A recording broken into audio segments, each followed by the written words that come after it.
Murder was legal in our town of Brightwood Pines. I had grown up seeing it. At 8 years old, I watched a man come into our local cafe while I drank my peanut butter chocolate milkshake and shot 2 people dead. There was no malice in his eyes, or any kind of hatred. It was just a normal guy who smiled at the waitress and winked at me. Mom told me to keep drinking my milkshake, and I did, licking away excess whipping cream while the bodies were hoarded out, and pooling red was cleaned from the floor. I could still see flecks of white inside red, and my stomach twisted. But I didn't feel scared. I had no reason to be. Nobody was screaming or crying. The man who had shot them had sat down to eat burger and fries, and didn't blink an eye. That was my first experience seeing death, and not my last. With no rules forbidding murder, you would think a town would tear itself apart. That is not what happened. Murder was legal. Yes, but it didn't happen every day. It happened when people had the urge. Mom explained it to me when I was old enough to understand. The urge was a phenomenon which had been affecting townspeople long before I was born, and there was no real way to stop it. So, it didn't stop. Mom told me she had killed her first person at the age of 17. Her math teacher. There was no reason or motive. Mom said she just woke up one day and wanted to kill someone. Unfortunately, it was her math teacher who had gotten in the way. I always wondered why she described her killing so vividly to me. I was 8 years old, and Mom spent hours detailing how she had successfully managed to sever his head from his body with nothing but a phone charger and a knife taken from her kitchen. That specific killing became more of a bedtime story to lull me to sleep. Mom would sit on the edge of my bed and tell me all the ways she had wanted to murder her math teacher, describing how it felt for his blood to spatter her hands and paint her face. I didn't like her smile when she told me about her killing. Sometimes I got scared she was going to murder me too. Growing up, I have been constantly on edge. Every day I woke up and pressed my hand to my forehead, asking myself the same questions. Did I want to kill anyone? And those thoughts blossomed into paranoia when I wasn't sure what I was feeling. It's not like I didn't know what it was like. Dad had let me hold a knife and taught me how to properly hold a gun, and Mom gave me lessons in severing body parts. Both of them wanted me to follow through with the urge when it hit me inevitably, and I wanted to fit in. Our elementary school teacher had told my class as little kids that the urge was part of growing up, and if we fought it, if we tried to get out of it, our mind and body would face the consequences. She didn't elaborate, though I didn't really want her to. All our teacher had to say was bleeding from the mouth and severe reaction in the brain, and I was already squirming, along with my 12 other classmates. The urge became something I anticipated instead of fearing. Because, if I got it, if I had my first kill as young as my mom, then my parents would be proud of me. When I started middle school, our neighbors were caught killing and cannibalizing their children, turning them into bone broth. I knew both of the kids, Clay and Clara. I had played with them in their yard and eaten cookies with them. Clara told me she wanted to be a nurse when she grew up, and Clay used to tug on my pigtails to get my attention. They were like siblings to me. No matter what my parents said, or my teachers, my gut still twisted at the thought of my neighbors doing something like that. Days after the cops had arrived, I saw Mrs. Jensen watering her plants. But when I looked closer, there was no water. She was just holding an empty hose over her prize roses. I stood on my tiptoes, peering over our fence. Mrs. Jensen, I am okay, Elle. Her voice didn't sound okay. Are you sure? I asked. I pointed at the hose grasped in her hand. You forgot to turn your water on. I know, Mrs. Jensen. I took a deep breath before I could stop myself. Did you like killing Clay and Clara? Why, yes, she hummed, of course I did. I slurped up that bone broth like it was my prize tomato soup. They were delicious. I nodded. But, didn't you love them? She didn't reply for a moment before seemingly snapping out of it, and turning to me with a bright smile. With too many teeth. That was the first time I started to question the urge. It was supposed to make you feel good.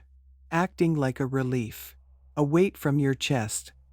Killing another human being was exactly what the people in our town needed. But what about killing their families and children? Did it really make them feel good?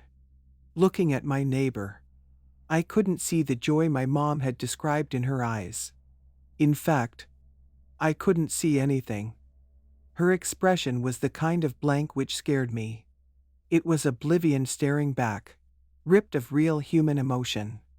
Mrs. Jensen's smile stretched across her lips, like she could sense my discomfort. I noticed she was yet to clean her hands. Mrs. Jensen's fingernails were still stained a scary shade of red. Instead of replying, the woman moved towards my fence in slow, stumbling strides. She was dragging herself. Like moving caused her pain. Agony I couldn't understand. It was exactly what my mother had insisted didn't exist when killing. Pain. Humanity. All of the adults told us we would not feel those things when killing. We wouldn't feel regret. Or contempt. We would just feel good.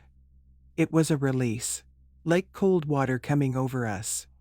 We would never feel better in our lives than when we were killing, and our first would be something special. When Mrs. Jensen's fingers still slick with her children's blood wrapped around the wooden fence, I found myself paralyzed. Her manic grin twisted and contorted into a silent wail, and once vacant eyes popped open, like she was seeing me for the very first time. I want to go home, she whispered, squeezing onto the wooden fence until her own fingers were bleeding. Can you tell them to let me go home? I would like to see my children. Right now. Do you hear me? Mrs. Jensen wasn't looking at me. Instead, her gaze was glued to thin air. She was crying, screaming at something only she could see, and for a moment I wondered if ghosts were real. I twisted around to see if there were any ghosts, specifically the ones of her children. But there was nothing. Just fall leaves spiraling in the air in pretty waves. Mrs. Jensen is sick. She told me once I was sitting at the dinner table eating melted ice cream. It tasted like barf running down my throat. I didn't see Mrs. Jensen after that. Well, I did. She looked different. However, not freakishly different, though I did notice her hair color had changed. I remembered it being a deep shade of brown, and when my neighbor returned with an even wider smile, it was more of a blondish white. When I questioned this, Mom told me it was a makeover. The urge affected people in different ways, and with Mrs. Jensen, after having her come down, she had decided on a change. Mom's words were supposed to be reassuring, adding that there was no reason to be scared of the urge. But I didn't want to be like Mrs. Jensen and have a mental breakdown over my killing. I wanted to be like Mom and have a glass of wine and laugh over the sensation of taking a life. Mrs. Jensen was my first real glimpse into the negativity of killing because it was so normalized. Dying, for example, wasn't feared.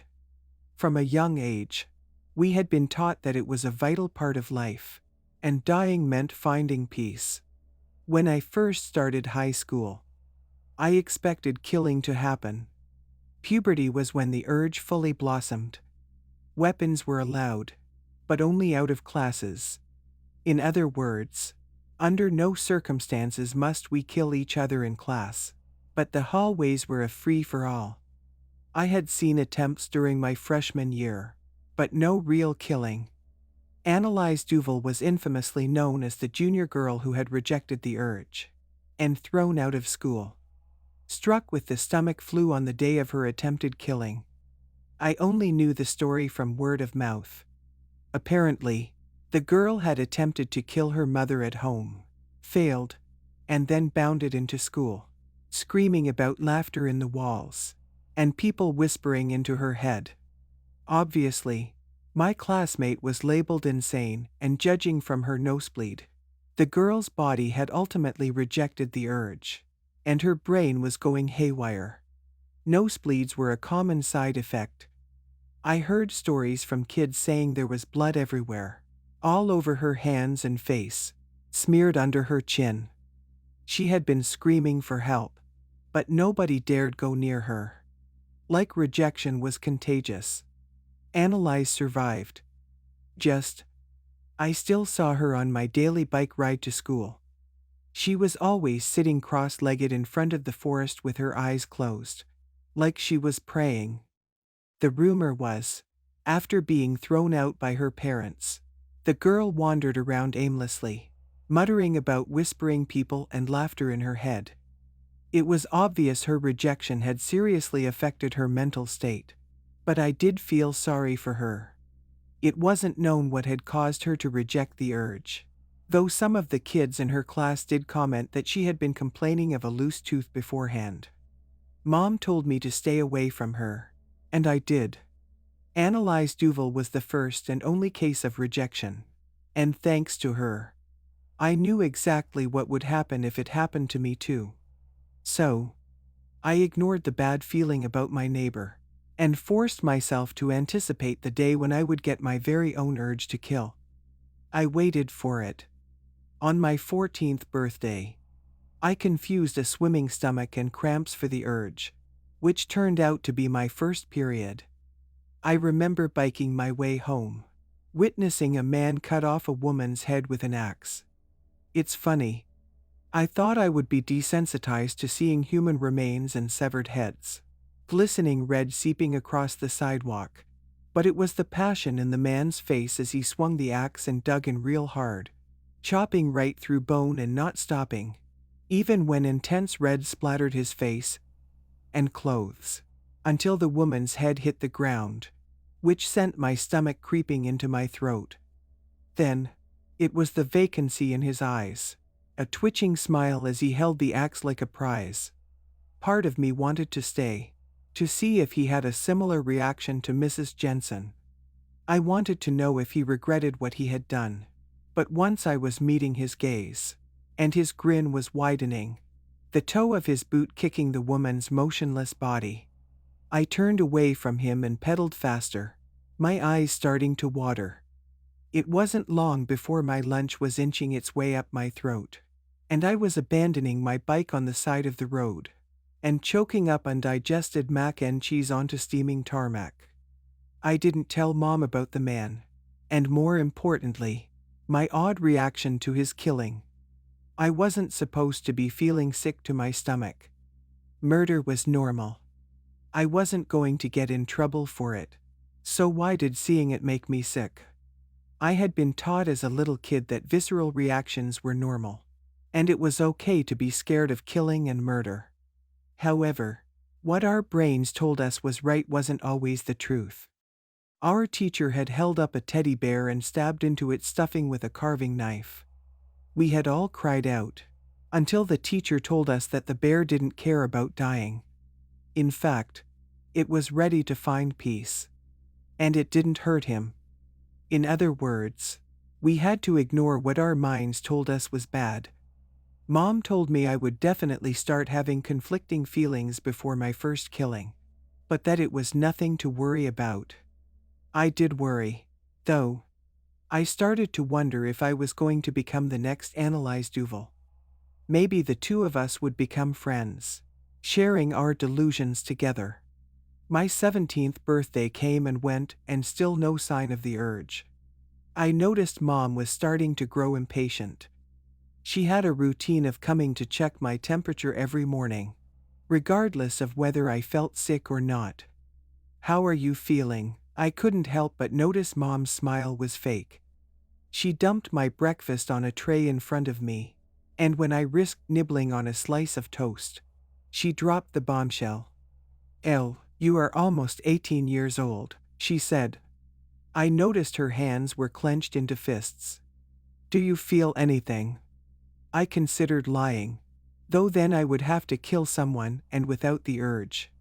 I was pretty sure I wouldn't be able to do that. I don't know, I answered honestly, propping myself up on my pillows. Most of the kids in my class. She cut me off with a frustrated hiss. Yes. I know.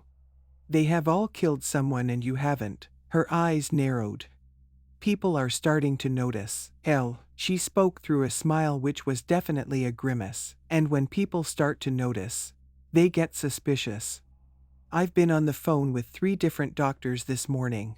And all of them want to book you in for an MRI. Just to make sure things are normal. MRI. I almost choked on the apple I had been chewing. Yes. Mom sighed. We can't ignore that things aren't abnormal. You are 17 years old and haven't had one urge to kill. The minimum for your age is 1 kill, she said. Minimum. L. You have not killed anyone. And when I bring it up you change the subject. I changed the subject because she started asking if I wanted to practice. I wasn't sure what practice meant, but from the slightly manic look in her eye, my mom wasn't talking about dolls or teddy bears. It was so-called normal to practice killing. There were even people who volunteered to be targets at the local scrapyard. Most of them were old people. Joey Cunningham in my class told everyone his uncle took him to practice when he was 13, and he had killed 3 people without the urge. 5 years on, Joey had accumulated a total of 14 kills. He never failed to remind everyone almost every class. I could taste the apple growing sour in the back of my mouth. Mom was just trying to help. And it's not like I was doing this intentionally. The idea of going to the scrapyard and killing random people, even if they gave me permission to, wasn't appealing in the slightest. I'm okay, I said, and when Mom's eyes darkened, I followed that up with, I mean, I have spare time after class, so. I meant to finish with, maybe. But the word tangled in my mouth when I took a chunk out of the apple. And pain struck. Throbbing pain, which was enough to send my brain spinning off of its axis. For a moment, my vision feathered, and I was left blinking at my mother who had become more silhouette than real person. I was aware of the apple dropping out of my hand, but I couldn't think straight. The pain came in waves, exploding in my mouth. When I was sure I could move without my head spinning, I slammed my hand over my mouth instinctively to nurse the pain, except that just made it worse. Fuck. Had I chipped my tooth? Blinking through blurry vision, I knew my mom was there. But so was something else. As if my reality was splintering open, another seeping through. I suddenly had no idea where I was, and a familiar feeling of fear started to creep its way up my spine. The thing was though, I knew exactly where I was. I had known this town, this house, my whole life. So that feeling of fear didn't make sense. The more I mulled the thought over in my mind, however, pain striking like lightning bolts, something was blossoming. It both didn't make sense, and yet it also did. In the deep crevices of my mind, that feeling was familiar. And I had felt it before. No matter how hard I squinted. Though, I couldn't make it out. When I squinted again, a sudden shriek of noise rattled in my skull. And it took me a disorienting moment to realize what I could hear was laughter. Hysterical laughter. Which seemed to grow louder and louder, encompassing my thoughts until it was deafening. Not just that. The walls were swimming, my posters flashing in and out of existence before seemingly stabilizing themselves. I blinked. Was I losing my mind? Maybe this was a side effect of rejecting the urge. Mom's voice cut through the phantom laughter which faded, and I blinked rapidly. Sweetie, are you okay? Yeah. The word was in my mouth before the thought could cross my mind. I shook my head, swallowing. Yeah, I'm fine. She nodded, though her expression darkened. Scrutinizing. I knew she couldn't wait to get me under an MRI. All right, finish your breakfast. School starts in half an hour. Mom stopped at the threshold. She didn't turn around. I really do think practicing killing will help a lot. I flinched when another wave of laughter slammed into me, faded. But very much there. Definitely not a figment of my imagination. Checking in my bedroom mirror. I didn't have a loose tooth. Even thinking that, though, panic started to curl in the root of my gut. When I was sure I wasn't losing my mind after checking and rechecking the walls were actually real. I got washed and dressed, grabbing my backpack. My brain wouldn't shut up on my way to school, and my gut was twisting and turning, trying to projectile that meager slice of toast. Annalise Duval had complained of a loose tooth before she rejected the urge. Was that what was going to happen to me? Was it all because of that stupid apple?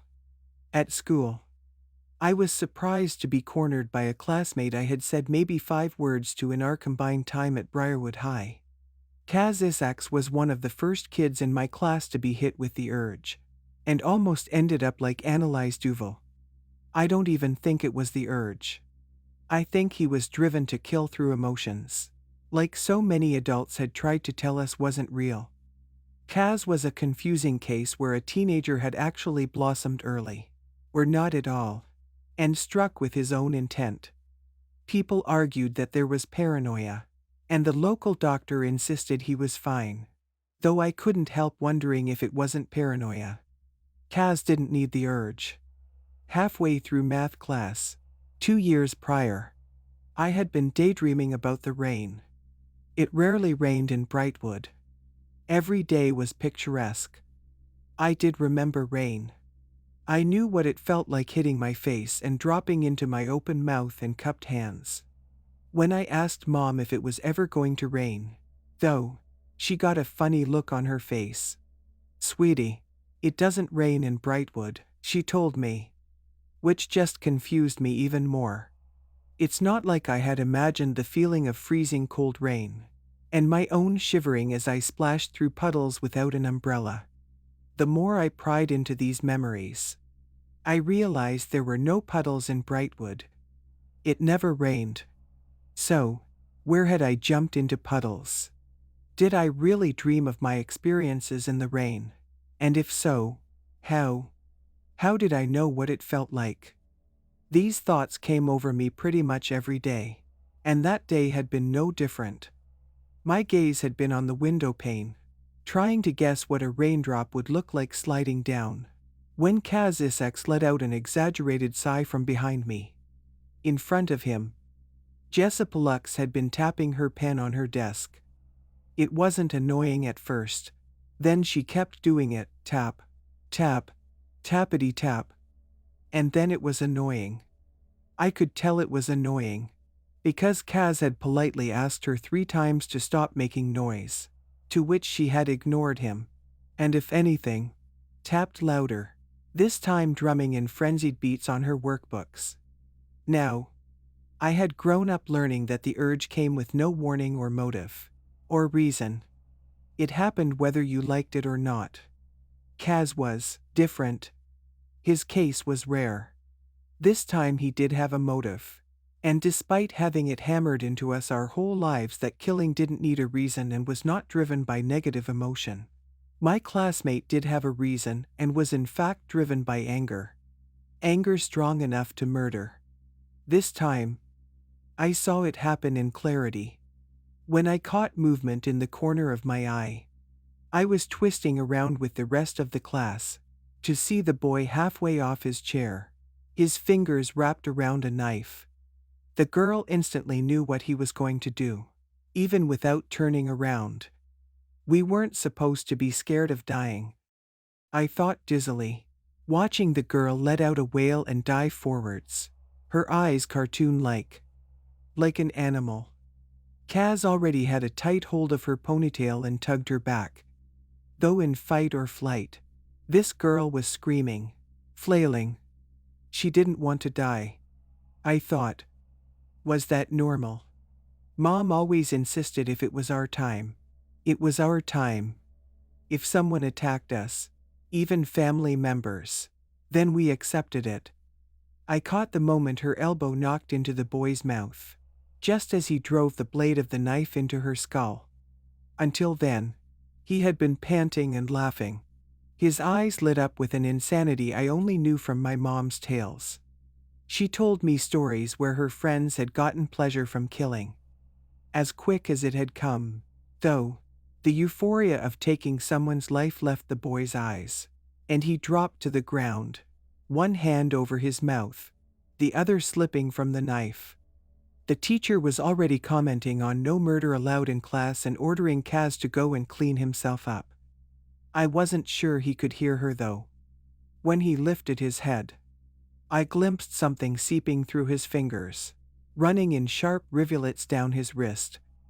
And then my gaze was flicking to his expression, which was definitely not what I was expecting. Replacing joy and unbridled pleasure was fear. His eyes were wide, frightened, lips twisted.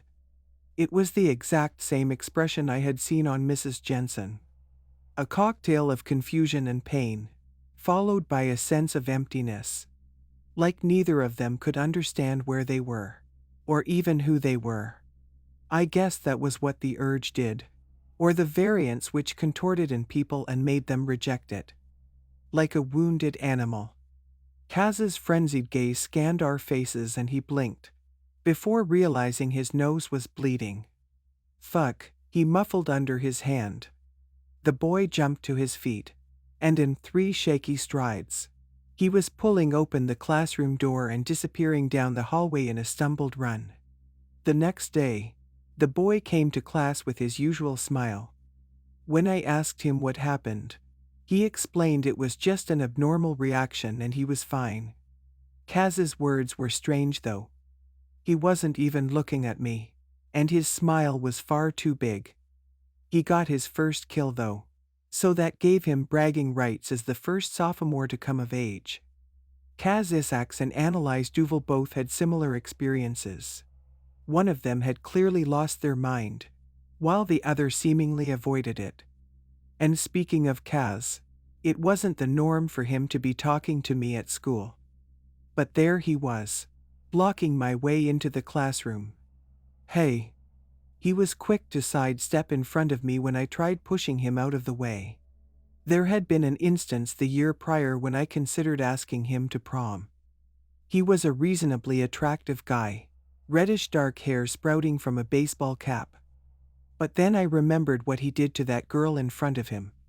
I remembered the sound of his knife slicing through skin, cartilage and bone, and despite her cry, her wails for him to stop, he kept going, driving it further and further into her skull. I couldn't look him in the eye after that. Can we talk? No.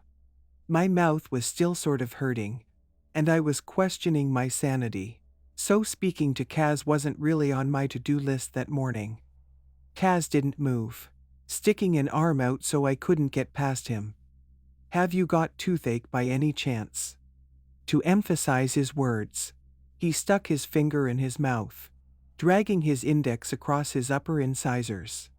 Like, bad toothache. His voice was muffled by his finger. Kaz leaned forward, arching a brow. You do, don't you? Right now, you feel your whole mouth is on fire. And yet you can't detect any wobblies. The guy's words sent a slither of ice tingling down my spine. He was right. I hadn't felt right since biting into that apple. When I didn't say anything, his lip twitched into a scowl. All right. You don't want to talk. He raised 2 fingers in a salute. Suit yourself. What do you mean? He shrugged. When you feel like talking, I'm here. 8.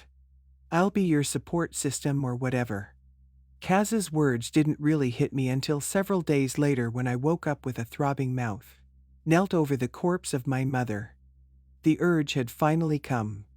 It was something I had been anticipating and fearing my whole life, terrified I wouldn't get it and end up ostracized by my loved ones. But when I saw my mom's body, and the vague memory of plunging a kitchen knife into her chest hit me, I didn't feel happy or relieved. I felt like I had done something bad, which was the wrong thing to think. Killing was good. The words echoed in my mind. Killing was our way of release. How could I think that when there was a knife clutched between my fingers, the weapon which had killed her, hurt her? How was this supposed to make me feel good and not like I was dying? My mother's eyes were closed, peaceful, like she had accepted her death. The teeth of the blade dripped deep, dark red, and I know I should have felt something which was joy, or happiness, except all I felt was empty. I felt despair in its purest form which began to chew me up from the inside as I lulled from my foggy thoughts. I screamed. I wasn't supposed to scream. I wasn't supposed to cry. But my eyes were stinging, and I felt like I was being suffocated. I saw flashes in quick succession, a room bumbling with moving silhouettes, and the smell of coffee. Mom never let me try coffee, and I was sure we never had it in the house. So, how did I know the feeling of it running down my throat and quenching my thirst? How did I know the aroma of crushed coffee beans struggling to prick at memories refusing to surface? My mouth throbbed once again, my thoughts growing foggy and distant. Just like in my bedroom, the walls started to swim. This time, I dived to my feet and jumped over my mom's corpse, slamming my hands into them. They were real. I could feel them, even as I slammed my fists into them. However, somehow, they felt wrong. Like I was hitting an object which was supposed to be real but wasn't. Almost as if on cue. There it was again. Laughing. Loud shrieks of hysterical laughter thrumming in time to dull pain pounding in my back tooth. Blinking through an intense mind fog choking my mind. My first coherent thought was that yes, Kaz was right. I did have a loose tooth. And when I was sure of that, I was stuffing my bloody fingers inside my mouth and trying to find it. I had grabbed at the knife feverishly, my first thought to cut it out, when there was a sudden knock at my front door. Slipping barefoot on the blood pooling across our kitchen floor, I struggled to get to the door without throwing up my insides. Annalise Duval was standing on my doorstep. I had seen her in an odd assortment of clothes, but this one was definitely eye-catching. The girl was wearing a wedding dress which hung off of her, the veil barely clinging onto the mess of bedraggled curls she never brushed. Blinking at me through straggly blonde hair, the girl almost resembled an angel. The dress itself was filthy, blood and dirt smeared down the corset, and the skirt torn up. But she did suit it. In a weird way. Hello. Elle. The girl lifted a hand in a wave. Her smile wasn't crazed, like my classmates had described. Instead, it was sad. Annalise's gaze found my hands slick with my mother's blood, though barely seemed fazed. Do you want to see the wall, people? She whispered. Until then, I had ignored her ramblings. Then I started hearing the laughing, and suddenly wall people didn't sound so crazy after all. I nodded. Can you hear the laughing? I asked. Sometimes. MMM. She did a twirl in the dress. That's how it started for me.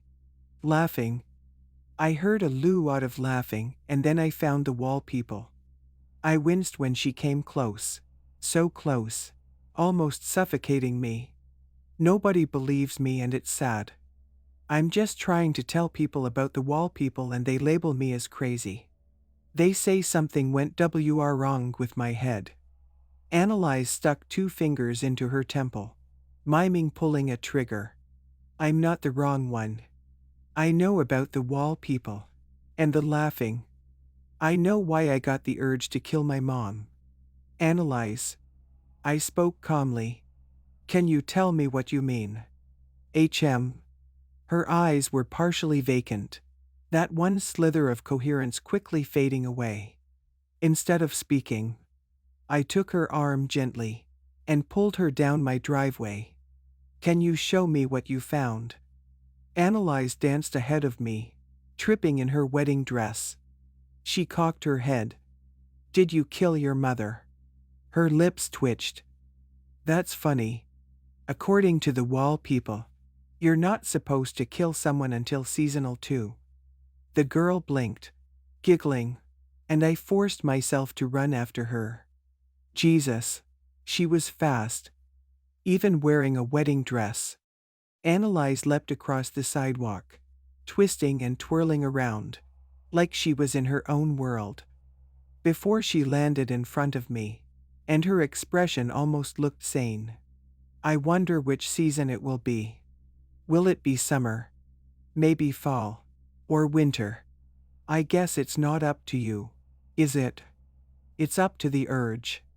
Laughing again, the girl grabbed my hand, her fingernails biting into my skin. I glimpsed a single drop of red run from her nose, which she quickly wiped with the sleeve of her dress, leaving a scarlet smear. Let's go and see the wall people, she hummed. As her footsteps stumbled, blood ran down her chin, spotting the sidewalk. I don't know if coherency ever truly hit Annalise Duval, but knowing she was bleeding, her steps grew quicker, more frenzied. Your nose, was all I could say, when rivers of intense red stained the girl's dress. Annalise nodded with a sad smile. I know, she said. Don't worry, it will stop when I shut up. Her smile widened. But what if I don't shut up? What if I show you the wall people? To my surprise, she leapt forward and flung out her arms, tipping her head back and yelling at the sky. What if I don't shut up? Annalise laughed. What are the wall people going to do? Huh? Are you going to explode my brain? When people started to come out of their houses to see what was going on, I dragged her into a run. Are you insane? I hissed out. Maybe. Annalise seemed to be floating through awareness and whatever the fuck the urge had done to her. Don't worry, they're just peeking. What? The girl had an attention span of a rock. Her gaze went to the sky. They're going to turn the sun off so I can't show you. Her words meant nothing to me. Before the clouds started to darken, and just like Annalise had predicted, the sky started to get dark. Knowing that somehow this supposedly crazy girl knew when things were going to happen only quickened my steps into a run. Hey! Halfway down the street, Kaz Isaacs was riding his bike towards us, which I found odd. Kaz didn't own a bike. He rode the bus to school. Waving at me with one hand, his other grasping at handlebars. Kaz pedaled faster. Yo! Do you want to hang out? Peeking, Annalise said under her breath. Ignoring Kaz, I nodded at Annalise to keep going, though the boy didn't give up. We twisted around, and he caught up easily, skidding on the edge of the sidewalk. When he came to an abrupt stop in front of us, his gaze flicked to Annalise. Shouldn't you be praying in the forest? The girl recoiled back like a cat, hissing out. Peeking. Kaz shot me a look. Of all the people you could have made friends with, you chose Annalise Duval. His eyes softened when I ignored him and pulled the girl further down the road. Kaz followed slowly on his bike.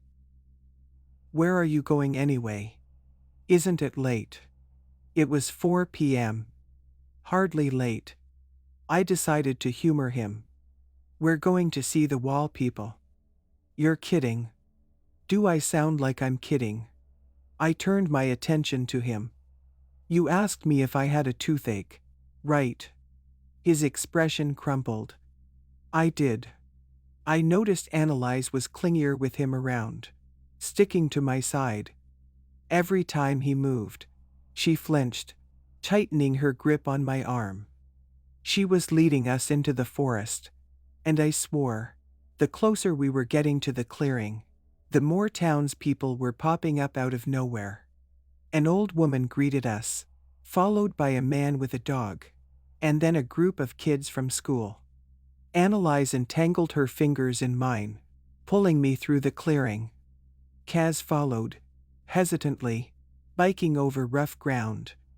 I caught him fall off balance for a moment before his hands flew out to grasp onto his handlebars. Once again, "I think this is a bad idea," he said in a sing-song voice. "We should go back."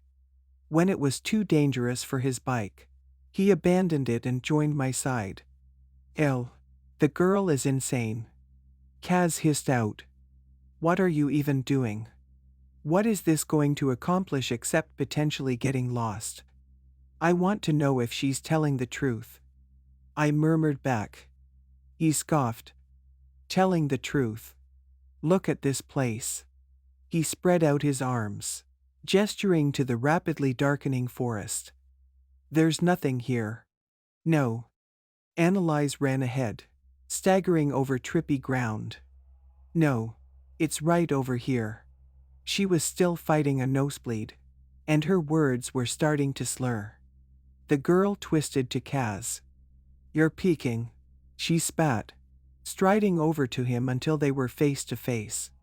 "Stop peeking," she said, her fingers delving under her wedding skirt where she pulled out a knife and pressed it to his throat. "If you peek again, I will cut you open." Kaz nodded. "Got it. Blondie. No peeking." Annalise didn't move for a second, her hands holding the knife trembling. "You're not going to tell me I'm crazy again," she whispered. "You're not crazy," Kaz said dryly. "Say it again. You're not crazy." He yelped when she pressed pressure onto the blade. "Can you stop swinging that around?" "Geez." Annalise shot me a grin, and it took a second for me to realize. Kaz was scared of the knife. He was scared of dying, which meant, whether he liked it or not, the boy had in fact not gone through with the urge. I thought the girl was going to slash Kaz's throat open in delight, but instead she looped her arm in his like they were suddenly best friends. "Come on, Elle." She danced forwards, pulling the boy with her. "We're close-y." I wasn't sure about that. What we were, however, was lost. When the three of us came to a stop, it was pitch black, and I was struggling to see in front of me. Annalise, however, walked straight over to thin air, and gestured to it with a grin. "Ta-da!" Spluttering through pooling red, she let out a laugh. "See?" Kaz, who was still uncomfortably pressed to her no matter how hard he strained to get away, shot me a look I could barely make out. "I'm sorry. What did I say? That we were going to get lost. That Annalise is certifiably crazy. And we're very fucking lost." At first, I thought I really was crazy. Maybe Annalise's condition was contagious. I could hear it again. Laughing. But this time it was coming from exactly where Annalise was pointing, and when the girl slammed her hand into thin air, there was a loud clanging noise which sounded like metal. Slowly, I made my way towards it, and when my hands were touching sleek metal, what felt like the corners of a door, more pain struck my upper incisors. Holy shit. Kaz was pressing himself against the door, and then slamming his fists into it. The crazy bitch was right. His words hung in my thoughts on a constant cycle, as we delved into what should have been forest. After all, we had been standing in the middle of nowhere. The laughter was deafening when I stepped over the threshold, and I had to slap my hands over my ears to block it out. Through the invisible door, however, was exactly what Annalise had described. Wall people. All around us were what looked like television screens, And on those screens were people. Faces. They were not part of the laughter. The laughter was mechanical and wrong, rooted deep inside my skull. The faces which stared down at us looked like normal people. Men and women. With some of them teens. And even younger children. Annalise and Kaz were next to me, their heads tipped back, gazes glued to the screens. Not the ones I was looking at. The ones on tiny computer monitors. It was when I was tearing my eyes from our audience. Did I start to see what made Kaz stiffen up next to me? One screen in particular showed his face. He was younger, maybe a year or two. No. I thought. Barf creeping up my throat. It was when he had killed that girl. His hands clasped in his lap were still stained and slick with her blood. The Kaz on the screen seemed a lot more laid back, his feet resting on the table in front of him. There was a cockiness in his eyes I had never seen before. This boy's eyes were cruel. Why exactly have you signed up for this program? A man's voice crackled off screen. Duh. Kaz held up his scarlet hands, a grin twisting on his lips. So I can get my darkroom rep back. He leaned forward, his eyes wide. That is going to happen, right? I don't do this shit for free, and I've got 1 million followers to impress. Man, darkroom loves me. Even if I did go too far that one time, which wasn't even my fault. You are correct. The man said. Darkroom does benefit from its influencers. Our program aims to help satisfy certain needs across the planet by broadcasting them right here. He paused. You have killed 5 people before signing up for Darkroom. Correct. Your parents. Parents and brother. Kaz chuckled. I gutted them with my fave knife. And then filmed it. Obviously. My TikTok got taken down with all the freaks in the comments moaning. And suddenly I find you guys. A whole lot of sick fucks. But who's complaining? Right. Not me. And, the man cleared his throat. You will keep killing. We are aware the initial implant impacted your brain quite badly. In the subdued state, you will keep killing, as the so-called urge says. However, in reality we will be sending signals to your brain which will make you kill. All right, do it. Are you sure? We couldn't help noticing during your first kill. You seemed to, well, react in a way we haven't seen before. He cocked his head. Did my fans like it? Well, yes. Good. Kaz held out his arm. Do it again. And do it right this time. As long as I'm getting 40 Kelvin every appearance. I'm good. You can slice my brain up all you want. I'm getting paid and followers. So. His gaze found the camera. What are you waiting for? When the screen went black, before flickering to a bird's eye view, and then a close-up of my house, I felt my legs give way. As if on impulse. I prodded at my mouth and felt for the loose tooth. That, Kaz spoke up, his voice a breathy whisper. His eyes were still glued to the screen.